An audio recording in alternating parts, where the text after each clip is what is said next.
Bienvenidos a Ética Siempre, un podcast que reflexiona sobre la práctica ética en la psicología. En cada episodio exploraremos diferentes aspectos de la disciplina, la profesión y la vida cotidiana. Ética Siempre, con Ángela Victoria Vera y Orlando Uribe. Hola Sergio, es un gusto para nosotros tenerte el día de hoy. Nos gustaría que te presentaras con nuestra audiencia. Gracias, Ángel. Un gusto para mí estar por acá.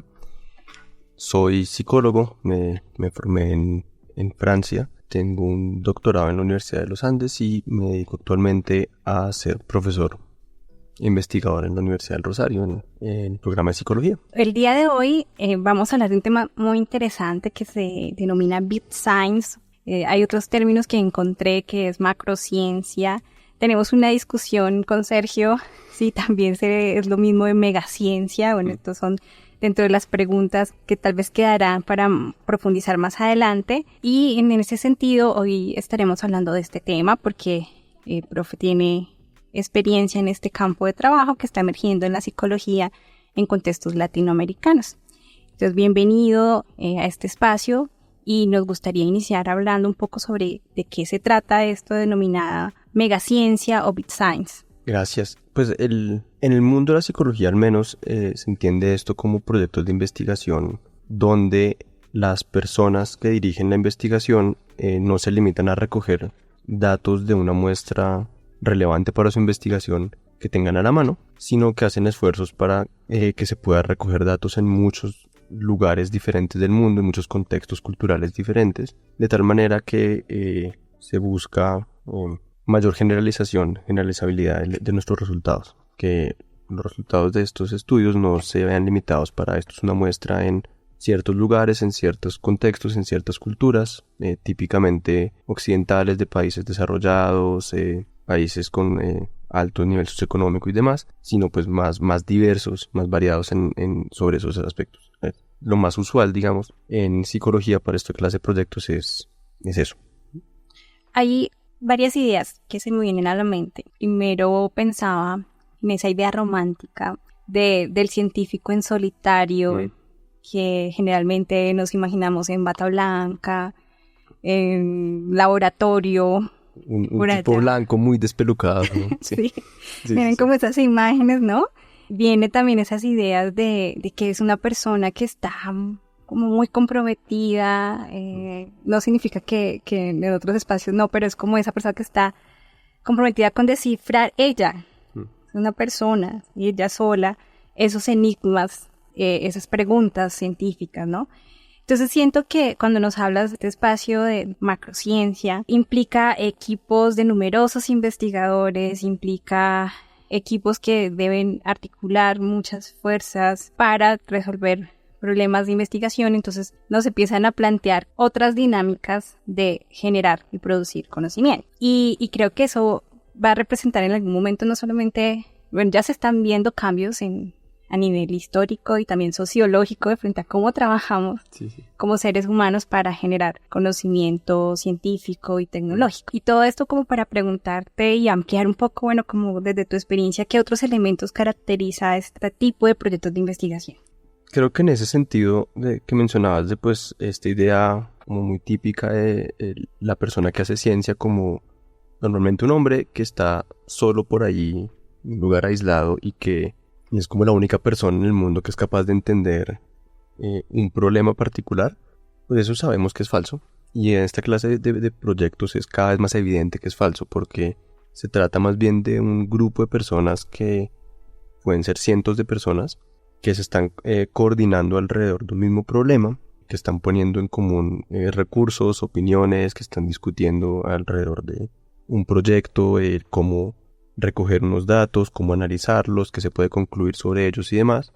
Y lo que permite, digamos, responder a la pregunta de investigación no es que haya una persona brillante que dirige todo eso y que les enseña a todas esas personas qué es lo verdadero y qué es lo falso, sino la interacción de todas esas personas, tanto en el trabajo empírico de recoger y analizar datos como en el trabajo, digamos, más conceptual de interpretarlos y de hecho mismo crear la misma pregunta de investigación que permite crear ese conocimiento. En ese sentido no es completamente cierto que el conocimiento es que lo creó esta persona única, que es aquella que es brillante y mucho más inteligente que el resto, sino pues lo que creó ese conocimiento es la interacción de toda esa red, sí, dirigida por una persona o un grupo más bien pequeño de personas, pero es la red en general la que crea ese conocimiento, y las personas que son más centrales a esa red lo que hicieron normalmente es dirigir, administrar recursos, pero no es que tengan un conocimiento, digamos, muchísimo superior, ya que raya como en la brillantez, en la genialidad,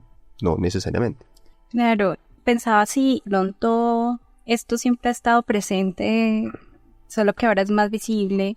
O sea, por un lado, la forma en cómo se trabaja en investigación, de pronto nos lleva a pensar en personas y no en equipos de investigación. Pero quizás siempre ha sido de alguna manera así, es decir, el lograr un resultado, avanzar en el conocimiento humano, científico, tecnológico, ha implicado siempre un grupo, un equipo de personas, pero muchas veces esas formas de trabajar pues nos ha llevado a visibilizar a unas personas más que a otras. Y entonces, haciendo la tarea como de investigar un poco sobre el tema, me parecía interesante como anotar algunas cosas que me llamaron la atención, y es como en el siglo XX justamente donde empiezan a consolidarse proyectos de investigación que tienen un extra, que van un poco más allá. Por un lado, visibilizar el trabajo interdisciplinar, me parece fundamental. También que a veces hay proyectos que tienen mucha complejidad, más dimensiones, y que requiere sí o sí la colaboración de numerosos científicos diferentes, de muchos técnicos, también de muchos lugares del mundo y de diferentes niveles de formación. Entonces, en algunos autores como Pedro Ruiz Castel, historiador de la ciencia, habla de antecedentes como el proyecto de genoma humano, y en donde empieza a decir, por ejemplo, que empiezan a surgir publicaciones o a hacer más visibles publicaciones firmadas hasta por unos 3.000 autores, ¿sí? Entonces, digamos que siempre ha existido como o el punto que quiero como señalar es que siempre para producir conocimiento científico está esas redes de conocimiento con otros o lo que otros autores han dicho, pero en un tiempo a veces es como asincrónico, como que en la línea temporal tal vez más espaciada. Sí. Aquí es como en tiempo real y también en las características de la sociedad, de la información y la comunicación en la que nos encontramos, en las que se empiezan a generar, diría yo, unas formas de organización diferentes, como tú lo mencionas, a gran escala. También pensaría si se da un elevado presupuesto, sí. Y también exploraba que en el campo de la física y de la biología molecular, por ejemplo, pues se requieren a veces unos instrumentos de unas características muy específicas, muy complejos, unos aparatos tecnológicos también con ciertas características que implica sí o sí que esa red de colaboración científica se active y se reconozca, y que sea de interés para o sea, que sean problemas relevantes y pertinentes para un gran número de investigadores, ¿sí? Entonces, bueno, todo esto para decirte que eso lo veo en la biología, en la física. ¿Cómo llevamos esto a la psicología frente a los tipos de problemas? ¿Cómo ves esto? En psicología hemos hecho la versión simplificada de esa clase de investigaciones, al menos por ahora, al menos las que conozco y que son más usuales con esta manera de hacer las cosas. ¿Qué quiere decir las más simples? Que precisamente se evita que el proyecto de investigación requiera de medios técnicos muy específicos. Yo he participado en un par de concursos para intentar financiar estudios de este estilo. Actualmente soy miembro del Comité de Ética del Psychological Science Accelerator, que es una entidad que busca promover y financiar artículos y proyectos de este estilo. Y una cosa que es muy explícita en esos contextos es, necesitamos un proyecto que uno sea de interés general para la psicología, que esté respondiendo a una pregunta que no sea en la medida de lo posible específica a las necesidades de un contexto cultural o social, sino que sea una pregunta, digamos, sustantiva de la ciencia psicológica en general, y que ojalá podamos responder sin necesidad de medios tecnológicos o de acceso a muestras difíciles de conseguir. Si la solución a mi proyecto de investigación es necesito una resonancia magnética funcional de 5 teslas, pues ese proyecto no se puede hacer de esta manera porque resonancias magnéticas funcionales de 5 teslas hay en el mundo occidental industrializado rico. Y en el resto del mundo o no las hay o las hay para propósitos médicos no investigativos.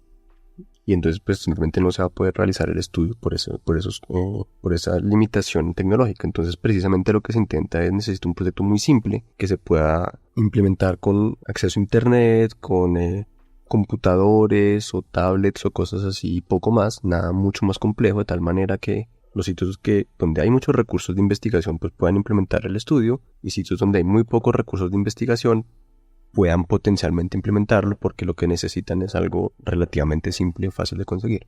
En ese sentido es algo completamente contrario. Lo que sí hay una necesidad, digamos, importante es de financiación, en el sentido en el que pues todos los sitios necesitan alguna forma de financiación y tienen que poner recursos de su parte para poder implementar los proyectos. Entonces, es posible que el proyecto sea comparativamente barato. Lo que necesito que se haga es que la gente responda esencialmente una encuesta relativamente corta, pero pues necesito un asistente o una asistente de investigación que recoja los datos, de pronto dar estímulos para la participación a las personas que quieran participar, un bono, una comida, alguna cosa así. Y pues eso sigue necesitando recursos que los laboratorios en diferentes lugares del mundo pueden no disponer de ellos. Y en ese sentido, pues los costos no están ni de cerca a los costos de los proyectos grandes en física, en biología molecular y demás. No necesitamos colisionadores de hadrones, no necesitamos crear un pueblo entero en Nuevo México como hicieron en el proyecto Manhattan, nada de eso, pero pues se sigue necesitando plata para él o la asistente de investigación en diferentes lugares del mundo y que pueda recoger datos en su contexto, por ejemplo. Y eso sigue siendo, digamos, una necesidad grande. Y es parte de las razones por las cuales esta clase de proyectos tienden a estar de todas maneras liderados por investigadoras y por universidades que están en el norte global, que tienen recursos de investigación relativamente amplios que les permiten ofrecer estos recursos a países o laboratorios que no tienen o no disponen de ellos fácilmente. Cuando te refieres a lo muy simple, te refieres tal vez a los instrumentos de recogida de datos, que sean, por la naturaleza de nuestra disciplina, pues hay mucha diversidad. Yo creo que en algún momento sí vamos a querer tener unos instrumentos y una tecnología que pueda estar como presente en todo el mundo, de tal manera que el estudio se pueda desarrollar en un país, en Europa, de Norteamérica, de Latinoamérica, en África, o sea, en todos los lugares. Sí. Pero lo que entiendo es que ahorita tal vez un tema que facilita esa interlocución es buscar instrumentos o para recogida de datos en que una persona en cualquier lugar del mundo pueda responder, pueda participar, pueda involucrarse. Exactamente, sí. Me refería por eso con simpleza al aspecto metodológico, que sea un proyecto que no necesite seguir a una misma persona durante mucho tiempo, que no necesite la recolección de datos medios tecnológicos muy complejos o de uso muy difícil, que no necesite, digamos, acceso a poblaciones muy específicas. Por ejemplo, si mi proyecto es sobre autismo de alta funcionalidad, interesantísimo, es un tema de mucha importancia, pero pues es difícil para las personas acceder a esa muestra porque dónde está, cómo se diagnosticó, qué aspectos éticos implica trabajar con esa muestra en particular en diferentes contextos culturales. Puede ser algo muy variable y puede ser algo muy difícil.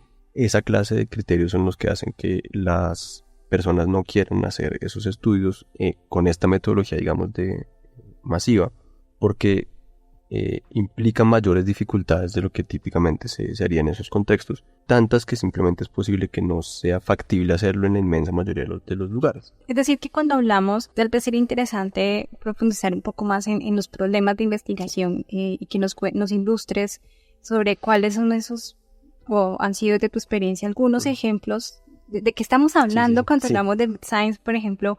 Pienso en qué tipo de problemas, pero también qué tipo de participantes, cuáles son las características de los participantes, dimensionemos las muestras, tal vez, que sería interesante. Cuéntanos un poco más.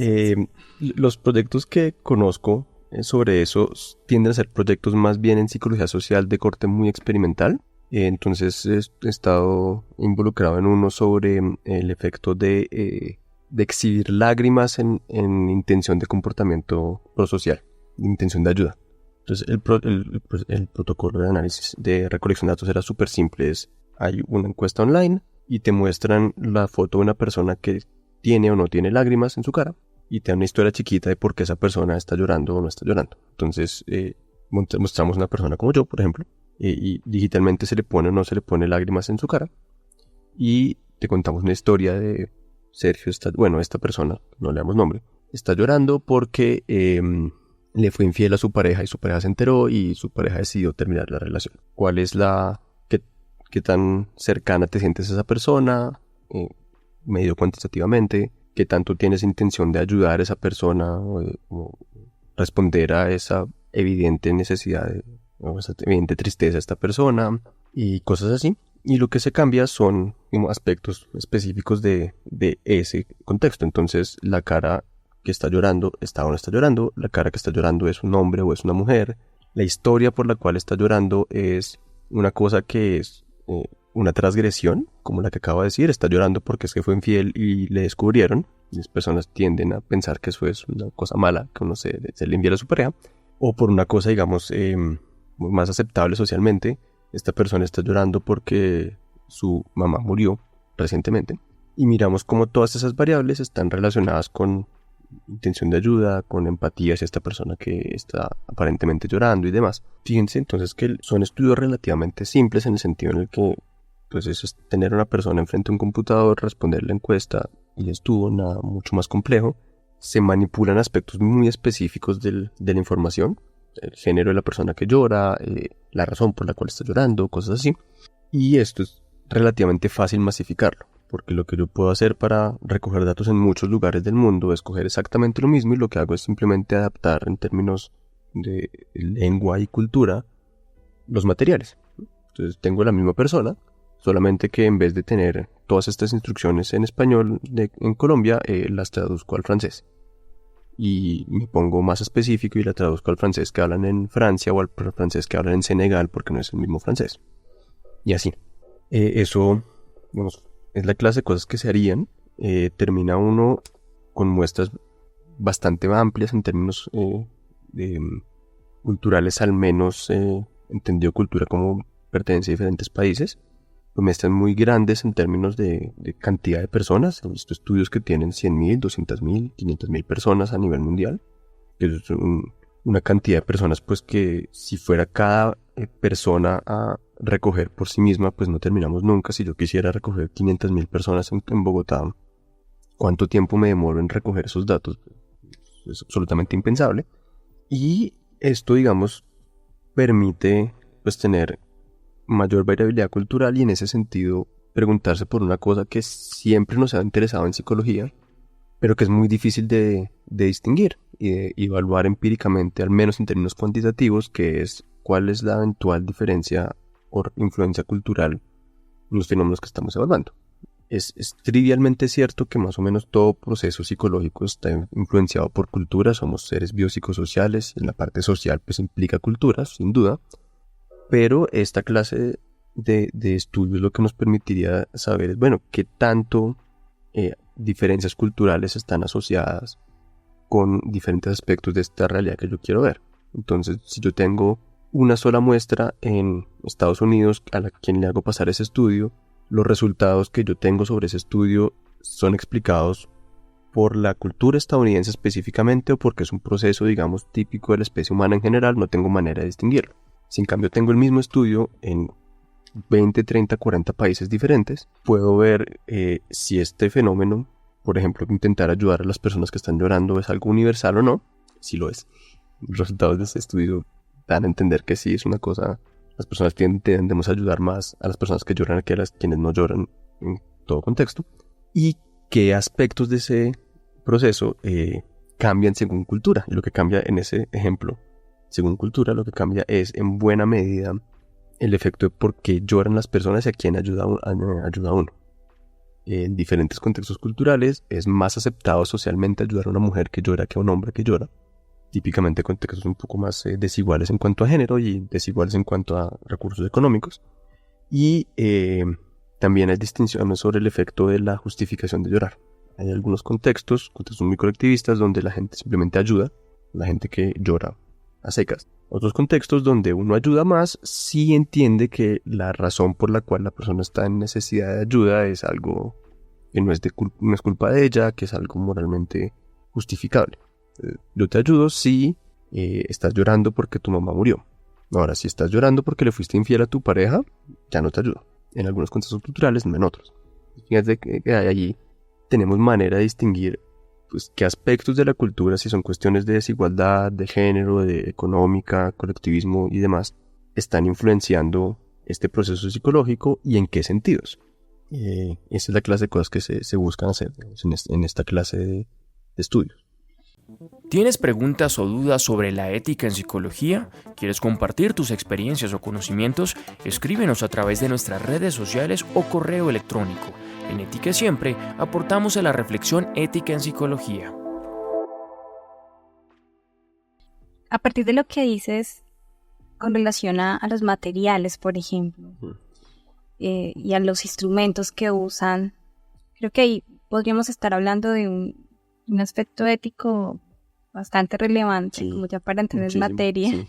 porque hay muchos más, pero hay dos cosas que antes de entrar a hablar de las otras cuestiones, de lo que dices, me llama la atención, y es, por un lado, el tema de los sesgos, con relación a los instrumentos, ya pensaba, pero que tiene que ver directamente con la adaptación, es decir, qué se tiene en cuenta para esa adaptación, cómo funciona, cómo lo manejan allí. Digamos, eso es un problema muy delicado que no creo que hayamos terminado de solucionar. Lo más típico es que la adaptación se hace antes de recoger los datos. Entonces, estos estudios tienden a tener un grupo de personas principales, digamos, que son quienes conciben el estudio en general, realizan a grandes rasgos los aspectos metodológicos, teóricos y demás. Esas personas, eso incluye escoger una serie de instrumentos y métodos de recolección de datos y demás. Lo que típicamente sucede es que el primer trabajo de los laboratorios o las personas que están fuera de ese grupo y que lo que tienen que hacer es adaptar esos instrumentos a su contexto. Y eso pasa mínimo por un proceso de traducción y retrotraducción. Entonces yo recibo mi instrumento que fue hecho en Estados Unidos, lo traduzco al español por personas que tengan un dominio suficiente y amplio de ambos idiomas. Tengo mi versión traducida al español. Esta versión traducida al español se traduce de nuevo al inglés por otra persona y se comparan las dos versiones traducidas al inglés, esperando que no se haya perdido sentido en el proceso de traducción. O sea, que mi versión en inglés original, mi versión en inglés retrotraducida, no sean iguales necesariamente, pero en todo caso están diciendo lo mismo. Son sinónimas al menos en el sentido. Eso es la versión, digamos, más simple que he visto. La versión más compleja que he visto es que hay una serie de criterios para quién puede traducir y retrotraducir, que deberían ser personas que o sea, que están formadas en la traducción, no simplemente que dominen de esos idiomas empíricamente. También se ha sugerido que haya una revisión de la versión traducida por pares expertos en el tema. Entonces, si yo quisiera adaptar el instrumento sobre llanto, debería conseguirme personas que hablen español, que conozcan el contexto colombiano, que sean expertas en temas similares en psicología social, prosocialidad y demás, que revisen los estudios y los instrumentos ya traducidos como una forma de cerciorarse de validez de contenido y de validez empírica y demás. También se sugiere que haya estudios de invarianza cross-cultural. Es que yo, antes de simplemente aplicar esa versión traducida como si fuera verdadera, yo debería certificar la idoneidad psicométrica de los instrumentos que ya adapté antes de que sean utilizados para el propósito original. Y entonces ahí tenemos un problema que es muy delicado, porque todo ese proceso, si uno lo quiere hacer realmente bien, implica básicamente 2-3 años de trabajo, mientras que yo me consigo las personas que están capacitadas para traducir, que traducen, retrotraducen, las personas expertas que son externas al proyecto evalúan, luego evalúo psicométricos y Dios quiera que no tenga que hacer cambios a la escala por razones psicométricas, y después de todo ese proceso es que yo podría utilizar esa escala nueva para esos propósitos. En ese sentido, digamos que esa sería la versión ideal de las cosas, No he visto que eso se haga para esta clase de estudios en buena medida porque eso debería hacerse en cada uno de los países que están intentando colaborar en este estudio y la inmensa mayoría no tiene tiempo ni recursos para hacer eso. Sí, pensaba también en algo mientras mencionabas esto y es con relación a los problemas y las líneas de investigación. Que finalmente, ya para ir más a los aspectos éticos, podemos pensar que esta dinámica de trabajo que es muy llamativa y atractiva, ¿sí? Estoy en una red de trabajo cooperativo, científico a nivel mundial, puede estar siendo de alguna manera impuesta. O sea, estas líneas de investigación tal vez no están atendiendo a ese intercambio de ideas que se dan en las comunidades científicas, sino que puede estar generándose unas dinámicas en las que no es que esto no esté presente, porque a veces hay unas líneas y unas agendas de investigación, pero de pronto esta forma de trabajar termina siendo parte de a veces esas apuestas en donde hay un centro que direcciona las líneas de investigación, impone esa agenda de investigación y las otras personas en el resto del mundo se unen y termina siendo un tema como de recojo datos y mano de obra para recoger los datos. Y entonces allí, ¿cómo ves eso? Es muy triste, pero creo que es completamente cierto lo que estás diciendo. En el sentido en el que aparentemente estos proyectos, como son masivos y se necesita personas de todos los lugares del mundo, y mientras más inusual sea la investigación de este tipo en esos lugares, pues mejor. Entonces uno creería a primera vista, bueno, eso es una manera, digamos, de universalizar la ciencia, es una manera de universalizar el conocimiento, toda esa clase de cosas, y no necesariamente, porque efectivamente la inmensa mayoría de las veces quien diseña, quien concibe el estudio, quien desarrolla la pregunta de investigación, los métodos y todo eso, siguen siendo las mismas instituciones, siguen siendo instituciones en países desarrollados, siguen siendo instituciones con una tradición de investigación muy, muy amplia y que en buena medida pues responde a sus necesidades sociales. Y lo que tristemente puede empezar a suceder es que pues las personas que colaboran con estas investigaciones desde otros lugares del mundo que no tienen esas tradiciones, que no tienen esos recursos, pues su participación se limita muchas veces a, mira, por favor traduce, retrotraduce esto, recógeme 200 datos, me los mandas, te pongo de autor o de autora y hasta aquí llegamos. Hace poco estuve en un evento de una red que se llama Abrir Psi, que busca de hecho fomentar el desarrollo de una investigación en psicología desde el sur global, y una queja, digamos, universal en esa reunión que busca hacer esta clase de proyectos era esa, pues sí, está muy bien que nos pongan de autores y autoras en estos proyectos, porque pues son publicaciones de muy alta calidad, publicadas en sitios de de alto impacto, y eso se ve muy bonito en la hoja de vida, pero a la hora de la hora lo que yo hice fue traducir, retrotraducir, recoger. Por ahí puse un comentario en el manuscrito que de pronto sí, de pronto no, alguien le prestó atención y ya estuvo. Y ese en último es una forma de extractivismo. Y pues ya creo que quedamos que el extractivismo neocolonial no es chévere. Entonces, ¿cómo hacemos para...? No sé, mi punto por ahora es, esto es un riesgo real.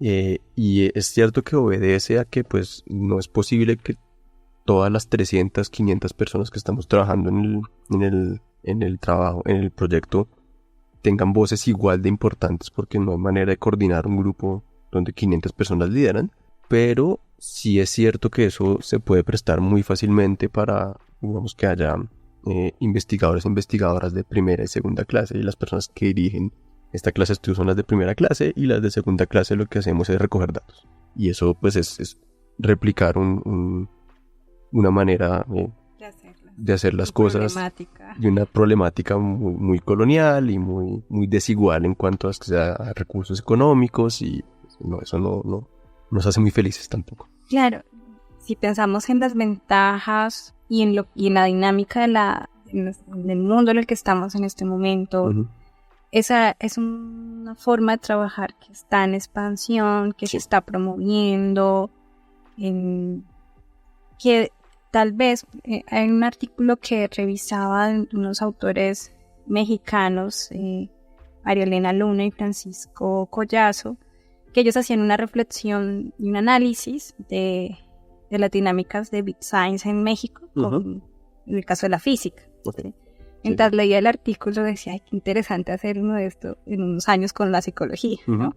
Porque también cada campo disciplinar se comportará a su manera. Sí. Pero ellos hacían una reflexión muy interesante en cuanto a cómo ellos hacían un análisis como desde los años 60 hasta la actualidad y decían, mira que apostarle a estar en el marco de estos grandes centros experimentales o de investigación, impacta la producción académica y tiene un impacto también en la comunidad científica del país o de la región, favorece formación doctoral, cualificación, crecimiento de recurso humano pues científico, también crecimiento de las instituciones o de los centros, porque muchas veces implicaba construir estos aparatos tecnológicos en esos países. Entonces también había como un análisis de la doble vía que se puede dar allí, porque ya las formas, si bien tienen ese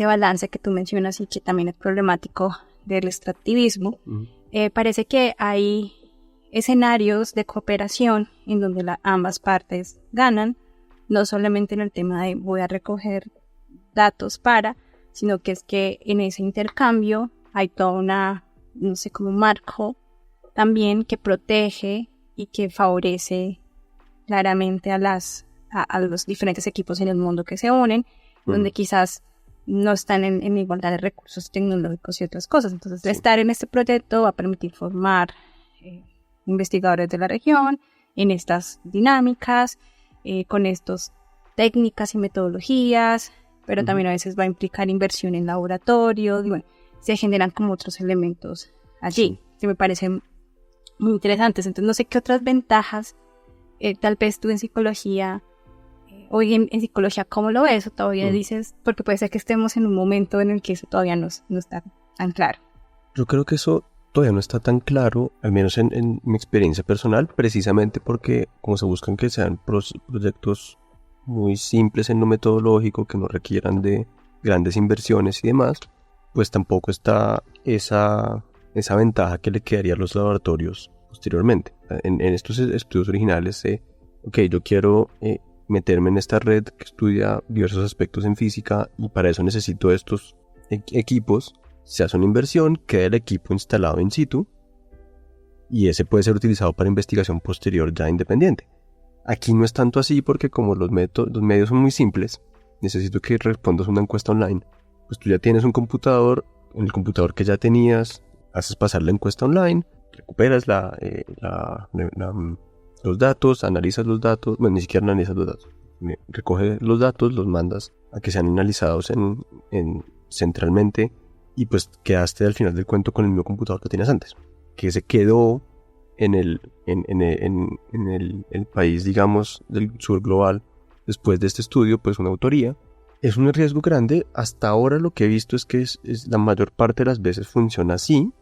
Lo que espero que se pueda hacer, es algo que a título personal estoy intentando aprovechar, es acceder a estas redes de conocimiento y estas redes de contactos y demás, donde entonces, pues bueno, ya he a título personal participado en 3 o 4 de estos estudios como recolector de datos. Y entonces muy estratégicamente yo me he guardado mis contactos en esas redes de tal manera que cuando quiero hacer un estudio de esos como líder, puedo decirle a la persona, mira, yo participé en este estudio como recolector de datos, ¿podrías por favor colaborar con este estudio? Ponerme en contacto con el resto de la red, proponerle al resto de la red que sí colaboran conmigo y demás. Y digamos que crea una suerte de reciprocidad. En la medida en que eso se pueda hacer y ojalá se pueda sistematizar de manera oficial, no oficial, o que exista, digamos, una norma social que nos diga, mira, esta persona te ha colaborado en tu estudio masivo, tú deberías colaborarle a ella en su estudio masivo, creo que nos pueden beneficiar mucho a los países del sur global para precisamente liderar iniciativas de este estilo. Y una vez que, digamos, esta clase de esta manera de hacer investigación se puede, con medios muy simples se pueda masificar, pues se puede empezar a considerar hacerlo con medios más complejos que impliquen que entonces queden en situ medios un poco más difíciles de utilizar, y eso creo que es la manera que ojalá evolucione el campo. Hasta ahora creo que está muy temprano para saber si va a evolucionar así o si vamos a quedar todavía en una cuestión muy extractivista. Claro, ahí pensaba también en el tema de que lo que estás mencionando se relaciona con cómo participamos dentro de estos procesos. Que alguien podría decir, no me preocupa, recojo datos, soy autor de un artículo. En Science, en Nature, esas cosas así, mucho impacto. Pero me parece interesante que estás generando un diálogo abierto sobre el tema en la región, en Latinoamérica, con otros investigadores también. Y en ese sentido, ¿de qué manera crees que se pueden implementar como estrategias para favorecer pues, unos sabotajes éticos al momento de tanto desarrollar estos proyectos? Uh-huh. Porque solo estamos viendo como la punta del iceberg en cuanto a desafíos éticos, ¿no? Sí, hay sí, muchos sí. más que si nos puedes contar un poco más también estaría bien, pero por ahora como ¿qué crees que podríamos tener muy presente frente a estas cuestiones éticas y al momento de entrar a esta dinámica de trabajo colaborativo a escala mundial? Hay algunas cuestiones éticas que pues como ahora soy miembro del comité de ética del Psychological Science Accelerator, nos hemos dado cuenta de una cantidad de detallitos que son muy variables. Entonces hay la mayoría de los estudios no son nada muy polémico en términos éticos, pero hay detalles que cambian muchísimo de país a país, entonces implica pues que dentro del comité tengamos que ser como lo más flexibles posibles en cuanto a ser lo más descentrados posibles. Entonces estábamos revisando hace poco un estudio donde la cuestión era, en demográficos se preguntaba por raza. Y eso es una cosa que es importantísima en Estados Unidos y en todos los estudios se pide eso, y en todo el sistema económico y político en Estados Unidos, digamos, distingue la raza de las personas, y las personas tienen muy claro a qué raza pertenecen y cómo deberían llenar esa pregunta. Y eso en el resto del mundo o es una pregunta medio absurda, porque si me preguntas a mí, Sergio Barbosa, ¿qué raza pertenezco? ¿Humana? Pero hasta ahí llego. Claro. Y en otros países eso es una pregunta abiertamente ofensiva. Entonces ahí el problema ético es, pues, ¿yo cómo hago para preguntar una cosa que es importante en ciertos países y que es ruido en otros países y que es ofensiva en otros países? Claro. Algo similar con orientación sexual. Con la añadidura que es que hay muchos países donde orientaciones sexuales diversas no solamente son mal vistas, sino que son directamente delitos. Yo debería preguntar por orientación sexual en países del Golfo Pérsico, donde ser homosexual es literalmente ilegal y uno lo puede matar por eso, legalmente. Pues no, tal vez no debería, pero entonces ¿cómo hacemos para adaptar esos estudios a esos países donde uno no puede preguntar eso porque es un riesgo gravísimo para las personas? Y el mismo estudio en otros países donde ser homosexual es la cosa más banal y más tranquila del mundo. Pues ¿cómo hacemos para navegar esa variabilidad? Es algo muy, muy delicado que hemos tenido que, digamos, escuchar mucho a las personas que están en campo. Muchas veces la respuesta final de eso es, pregúntele al investigador en campo. Oiga, señor en Irán, ¿yo debería preguntar o no debería preguntar por orientación sexual? No, listo, no preguntemos por eso. Oiga, señor o señora en Oslo, ¿puedo preguntar por eso? Sí, hágale. Bueno, preguntemos por eso. Esa parte, digamos, esos detalles han sido muy, muy delicados. Pero digamos son detalles, creería yo, menores en el sentido en el que son muy específicos a cada contexto cultural y a cada tema de investigación, porque hay algunas investigaciones donde uno simplemente no le interesan esa clase de variables, entonces pues simplemente no preguntamos y ya, que no solucionan el problema del extractivismo.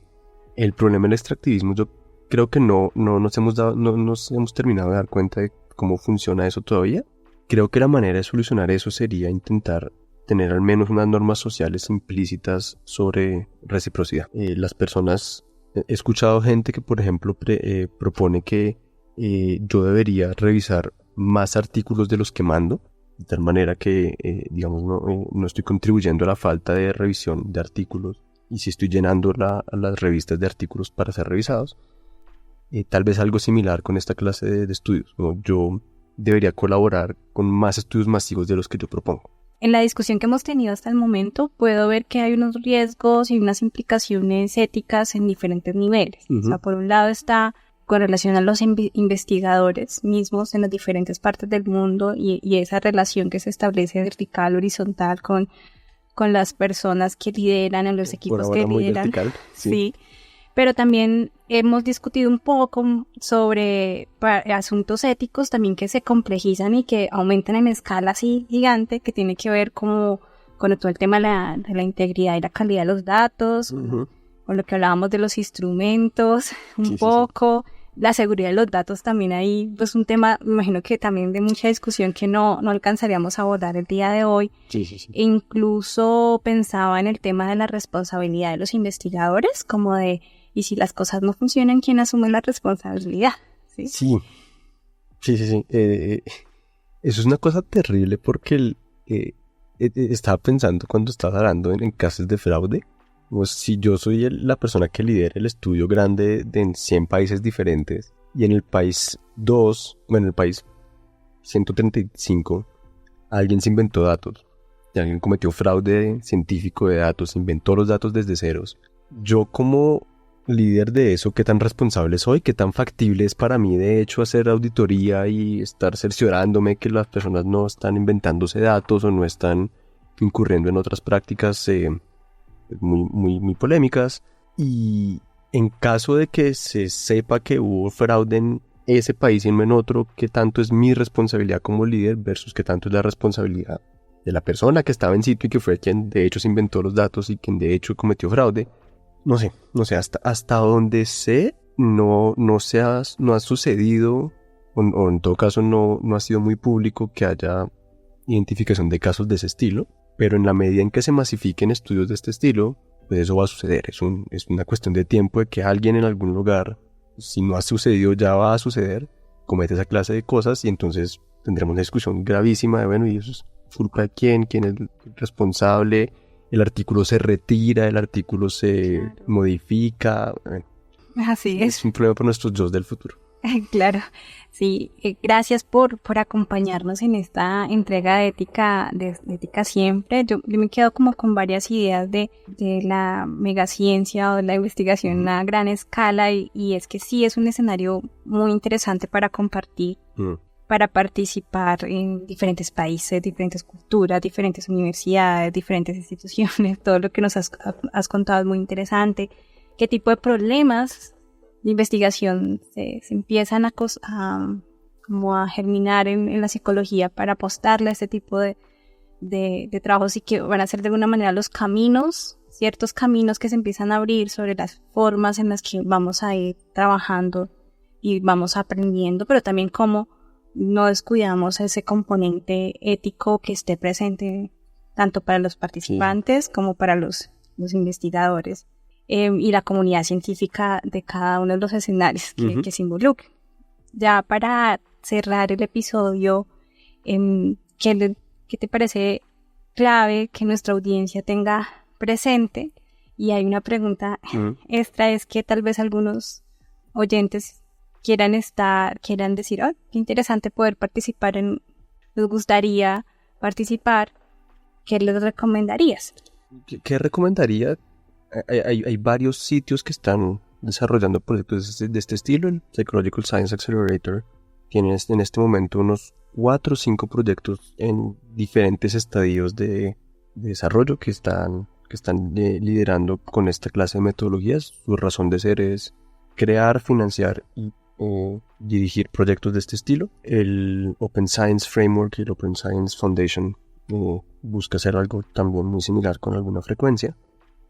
Si yo quisiera meterme en este mundo, cuando ya estoy metido, pero si quisiera entrarme de ceros, por ese lado podría ir mirando. Me parece bien que con todo y la lógica extractivista y demás, está bien meterse en eso primero como recolectora de datos. A título personal he hecho eso en 2-3 estudios, mis autores también han hecho eso en 3-4 estudios.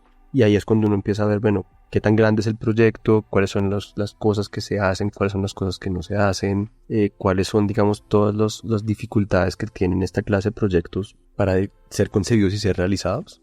y cómo las personas, digamos, en diferentes proyectos de este estilo solucionan los mismos problemas de maneras muy diversas. Así, hay proyectos en los cuales he estado colaborando que son, digamos, muy confiados, donde dicen, usted recoja eso, que yo confío en usted, todo está bien. Otros que le piden a uno fotos de cómo está recogiendo los datos, en qué momentos recogiste los datos, en qué momentos no, cosas así, digamos, mucho más controladas. Y eso es una ganancia doble, es una ganancia para familiarizarse con esta manera de hacer investigación, que uno en el papel cree que es como, sí, eso mándale el estudio a todo el mundo, alguien intentará hacerlo, lo adaptará y ya estuvo, y pues eso tiene más detalles. Y además es una manera de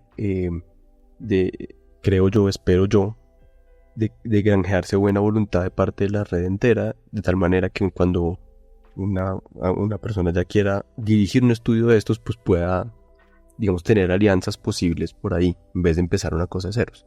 Esto sobre todo es importante, creo yo, si uno está en el sur global, porque, siendo sinceros, si yo mando un mail masivo con una dirección del MIT, con una dirección de mail de Oxford, de algunas de esas universidades muy muy grandes, muy potentes a nivel mundial, pues la mayoría de las personas siquiera van a abrir ese mail a ver qué es lo que dice el profesor o la profesora de Harvard.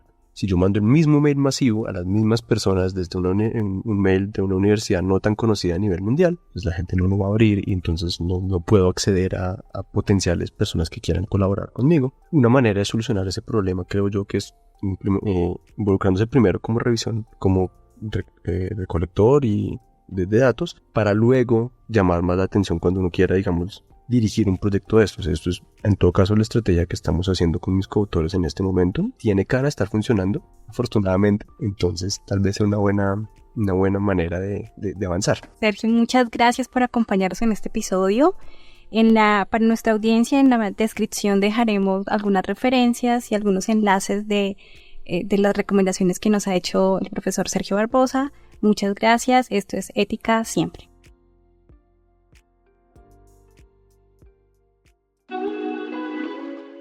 Gracias por escuchar Ética Siempre, un podcast de ética psicológica, un proyecto de la Asociación Colombiana de Facultades de Psicología, el Colegio Colombiano de Psicólogos y la Universidad del Rosario, con el apoyo de U Rosario Radio. Nos oímos en un próximo episodio.